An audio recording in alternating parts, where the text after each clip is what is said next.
Y si la identidad mexicana no fuera una esencia fija, sino una narrativa cultural construida históricamente, y si muchas de las ideas que tenemos sobre lo que significa ser mexicano no fueran verdades naturales, sino discursos creados por intelectuales, políticos y proyectos culturales específicos, pues estas preguntas atraviesan por La jaula de la melancolía de Roger Bartra, una obra clave para comprender cómo se ha construido la idea del ser mexicano y por qué es necesario analizarla desde una mirada crítica. Aunque Bartra no presenta su libro como un texto explícitamente posmoderno, su análisis dialoga profundamente con esta corriente, especialmente en su rechazo de las verdades absolutas, su crítica a los grandes relatos nacionales y su cuestionamiento de las identidades fijas. Trataré de explicar cómo el autor desarrolla una visión profundamente cercana al posmodernismo, desmontando los discursos tradicionales sobre la identidad mexicana y proponiendo una lectura más abierta, plural y crítica. Si bien uno de los principios centrales del pensamiento posmoderno es la negación de las esencias universales, desde esta perspectiva no existen identidades fijas ni naturales. Toda identidad es una construcción histórica, social y cultural. Barta parte precisamente de esta crítica. En La jaula de la melancolía cuestiona frontalmente la idea de que existe un carácter nacional mexicano estable, definido por rasgos psicológicos permanentes, como la melancolía, la pasividad, la resignación o el fatalismo. En lugar de aceptar estas características como naturales, el autor se pregunta: ¿quién construyó esta imagen? ¿En qué contexto histórico surgió? ¿Qué intereses políticos y culturales están detrás de estas representaciones? Desde una lectura posmoderna, esas preguntas son fundamentales porque revelan que la identidad no es una verdad objetiva, sino una narrativa cultural aprendida, reproducida y legitimada por discursos sociales dominantes. Así, Bartra desmantela una idea de una esencia nacional que propone entender la identidad como un proceso dinámico, mutable y profundamente condicionado por el contexto histórico. El posmodernismo se caracteriza por su crítica a los metarrelatos, esas grandes narrativas que pretenden explicar la totalidad de la realidad desde un único punto de vista. Pues en este libro, Bartra desmonta uno de los metarrelatos más influyentes en México, el relato del ser mexicano. Esta narrativa se consolidó específicamente después de la Revolución Mexicana, cuando el Estado buscó construir una identidad nacional homogénea que unificara simbólicamente al país. Este gran relato presentó al mexicano como un sujeto marcado por la melancolía, el sufrimiento histórico, la resignación y una supuesta tendencia al sacrificio. Desde la mirada posmoderna, este tipo de narrativas resultan problemáticas porque reproducen la complejidad social, eliminan las diferencias internas y convierten la diversidad cultural en una imagen simplificada y estandarizada. Bartra muestra que este metarrelato no describe la realidad social, sino que la ordena simbólicamente, imponiendo una forma particular de entender lo mexicano, excluyendo múltiples voces, experiencias y formas de ser.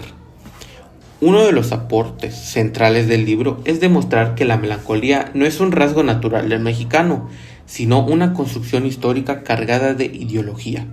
Pues Barta analiza cómo esta idea fue utilizada para explicar problemas sociales complejos, como el atraso económico, la desigualdad social y la inestabilidad política, en lugar de analizar estos fenómenos desde su causa estructural.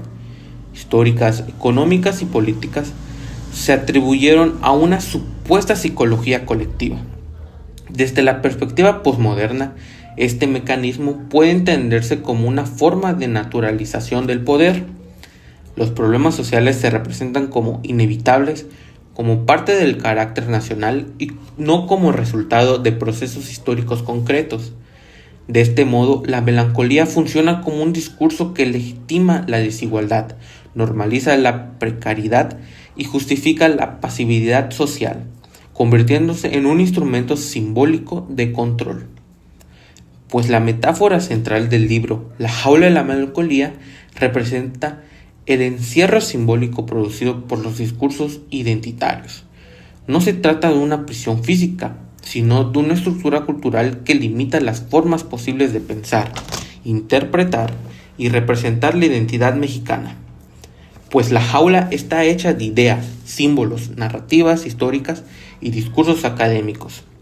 Desde el pensamiento posmoderno, romper esta jaula implica cuestionar los discursos dominantes, desmontar las verdades establecidas y abrir espacios a interpretaciones múltiples, fragmentadas y críticas. Por eso, Bartra nos invita a reconocer que las identidades no son cárceles inevitables, sino construcciones que pueden transformarse, resignificarse y reinventarse. Pues Bartra analiza críticamente el proyecto nacionalista postrevolucionario, el cual buscó construir una identidad homogénea exaltando el pasado indígena y campesino.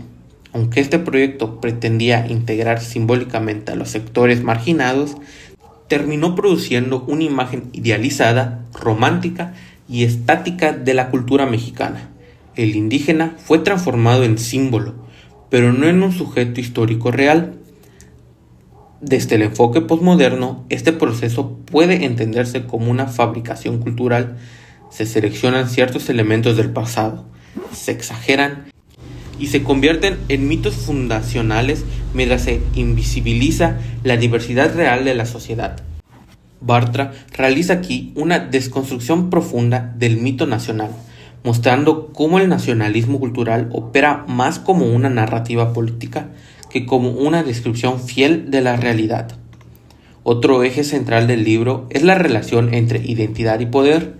Definir una sociedad como melancólica, pasiva o resignada no es una descripción neutral, sino una forma de moldear comportamientos, expectativas sociales y límites políticos. Desde una mirada postmodernista, esta relación entre discurso e identidad revela cómo el conocimiento produce realidad. Las narrativas culturales no reflejan el mundo, lo construyen simbólicamente. Bartra demuestra cómo el discurso identitario ha funcionado como un mecanismo de control simbólico, legitimando desigualdades y naturalizando relaciones de dominación. Así, la identidad deja de ser una simple categoría cultural y se convierte en un campo de disputa política y simbólica. Pues frente a esta jaula simbólica, Bartra propone una visión alternativa profundamente cercana al pensamiento posmoderno, pues dice que hay que entender la identidad como un proceso dinámico, plural, fragmentado y en constante transformación. México no es una esencia cultural única, sino un entramado complejo de identidades regionales, étnicas, sociales, lingüísticas y generacionales que conviven, se mezclan y se contradicen. Desde esta perspectiva, la identidad deja de ser un destino y se convierte en un espacio abierto de reflexión crítica, diálogo cultural y resignación constante. Esta propuesta rompe las visiones rígidas del pasado y abre la posibilidad de pensar lo mexicano desde una diversidad, la diferencia y el cambio. La jaula de la melancolía puede leerse como una obra profundamente posmoderna, no porque utilice directamente este término, sino porque aplica sus principios fundamentales: la crítica a las verdades absolutas, la desconstrucción de los metarrelatos y el cuestionamiento de las identidades fijas. Bartra no intenta decirnos quiénes somos, sino desmontar las narrativas que nos han dicho quiénes deberíamos ser. Desde esta mirada, romper la jaula significa liberar el pensamiento cultural, aceptar la complejidad, la contradicción y la diversidad como elementos centrales de la identidad mexicana. Bueno, hasta aquí este análisis. Mi nombre es Luis Ángel Españawit. Soy estudiante de la carrera de Antropología en la Universidad Autónoma de Campeche. Y este fue un recorrido por la jaula de la melancolía de Roger Bartra, explicando cómo el autor aborda el posmodernismo dentro de su análisis y sobre todo sobre la identidad mexicana. Por mi parte eso es todo, nos vemos en el próximo video.